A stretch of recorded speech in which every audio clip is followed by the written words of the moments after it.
대행진 생활 법률 시간입니다. 오늘의 사례 먼저 듣고 코너 시작하죠. 아이에게 처음으로 뮤지컬을 보여주려고 어렵게 티켓을 구했습니다. 아이가 너무 좋아하더라고요. 공연 당일 아이는 새벽부터 일어나 준비를 했고 기대하며 집을 나섰는데 아파트 차단기 앞에 긴 차량 줄이 있는 겁니다. 금방 빠지겠거니 하고 기다렸는데 차들은 꼼짝하지 않았고 경비 아저씨가 오시더니 누군가 차단기 앞에 차를 세워둬서 어쩔 수 없으니까 한 대 한 대 후진해서 후문 쪽으로 돌아가라는 겁니다. 결국 그 상황에서 30분 이상 지체돼 우린 공연에 늦었고 뮤지컬 시작 시간이 다가오자 아이는 울기 시작했습니다. 도착하니 이미 뮤지컬의 반 정도는 지나갔고요. 그렇게 아이의 첫 뮤지컬 관람은 끝나버렸습니다. 씁쓸하게 돌아오는 길에 보니 그 차는 계속 차단기를 막고 서 있었고 입주민들은 항의를 하고 있더군요. 알아보니 한 입주민이 자신의 차량에 주차 위반 스티커를 부착해서 화가 나 차단기 앞에 차를 세워놨다는데 정말 어이가 없습니다. 그 차량 처벌할 수 있겠죠?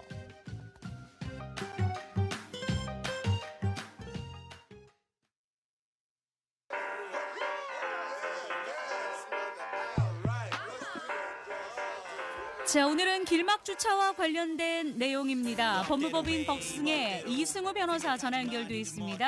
안녕하십니까, 변호사님. 법대로 해, 법대로. 네, 반갑습니다. 네, 법무법인 네. 벅승 이승우 변호사입니다. 네. 오늘 이 길막주차의 피해, 이렇게 피해 본 분들도 좀 많지 않을까 싶은데요. 우리 청취자 여러분들께서는 여기에 대한 의견 문자로도 좀 보내주시고요. 변호사님.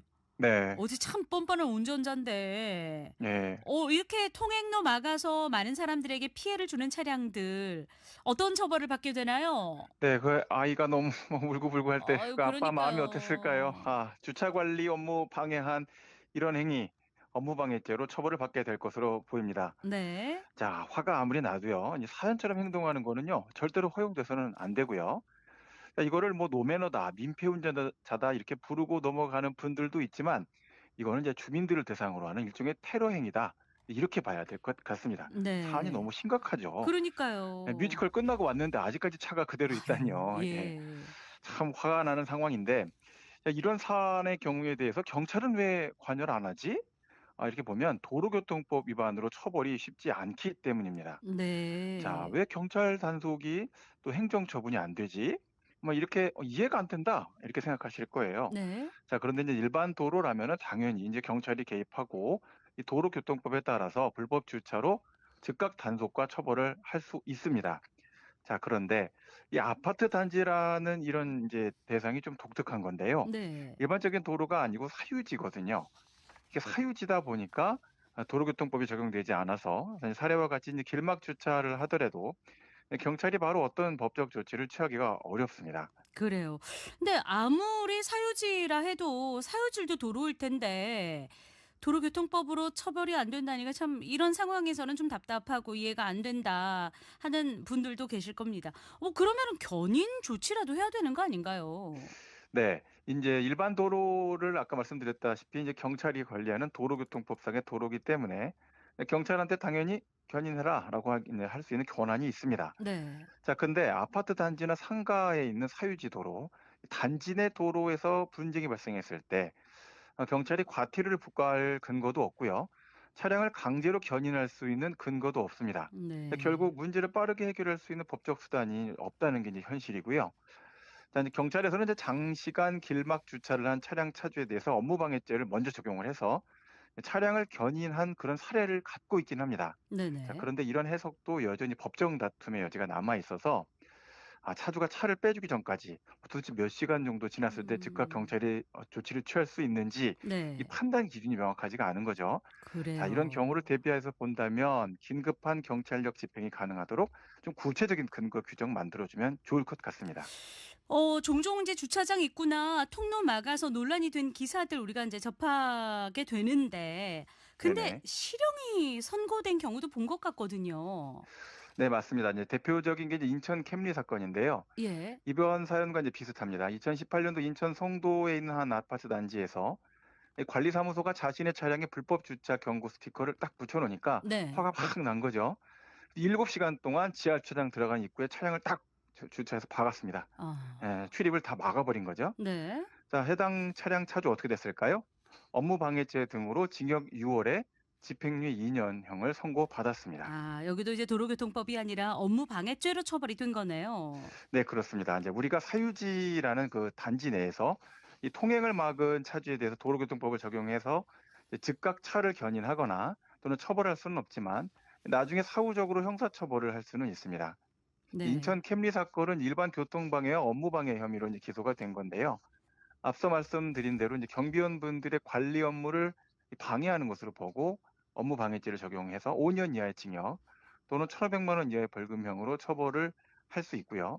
자, 네. 이제 이게 일반 교통방해죄라는 게 조금 낯서실 텐데요. 이게 많은 사람과 차량이 통행할 수 있는 도로, 이거 이제 도로교통법상의 도로 같은 어떤 공식적인 도로는 아니라고 하더라도 이런 도로로 사용되고 있는 현황적인 도로에 차를 불법으로 고정하거나 주정차해서 교통을 방해하게 되면 일반 교통 방해죄가 적용돼서 이 처벌 형량이 한 2배 정도 됩니다. 업무 방해죄에 비해서 네. 10년 이하의 징역 또는 1,500만 원 이하의 벌금형에 처할 수 있습니다. 형량이 아주 무겁습니다. 네. 사후 처벌은 가능하지만 사실 그렇게 입구를 막아버리면 당장 상황이 위급한 경우에는 피해가 클 수밖에 없지 않습니까? 그렇습니다. 뭔가 법적 개선이 좀 필요할 것 같은데요. 네네. 네, 최근에 이제 이렇게 시도들이 이루어지고 있긴 합니다. 지난 5월에 인천에서 주차장 입구 막았던 그 차량에 대해서 경찰에서 도저히 견디다 못해서 그 민원에 따라서 견인 조치를 했습니다. 아파트에 사전 방문 예약하지 않은 차를 몰고 방문자 통로를 입차하려다가 이제 경비원이 들어오면 안 됩니다. 라고 막았더니 화가 나서 시동을 꺼버리고 그 현장을 떠났다라는 네. 그런 사건이었는데요. 자, 이런 일이 자주 발생하고 연락해도 받지 않고 하니까 경찰이 현장 CCTV와 관계자 진술을 확보하는 절차를 거친 다음에 업무방해죄 혐의로 이제 바로 일단 견인 조치를 했습니다. 네. 법원에 그 후에 사후 압수영장을 발부받는 절차를 거쳤는데요. 자, 인천 지역에 있는 경찰청에서의 경찰청장은 앞으로 이런 문제가 발생하면 과감한 조치를 지시하겠다라고 했으니까 아마 부산지방경찰청장님께서도 이 부분 한번 검토하시지 않을까라고 생각이 아, 듭니다. 그래요. 법 처벌도 중요하겠지만 그전에 뭐 아파트 단지 내에서 이웃 간에 또 서로를 배려하는 마음도 분명히 좀 필요할 것 같아요. 네, 맞습니다. 공동주택에서 자유롭게 살고 싶은 마음이야 이해되지만 네. 당연히 서로를 배려해야 되고요. 자기 감정 때문에 뭐 주차, 개인 운전 관련해서 문제가 생긴다.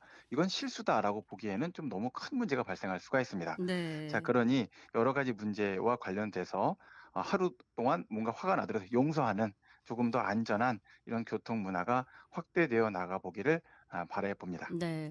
이게 공중도덕 문제인데 조례로 처벌을 해야 된다라는 애청자 의견도 있었고요.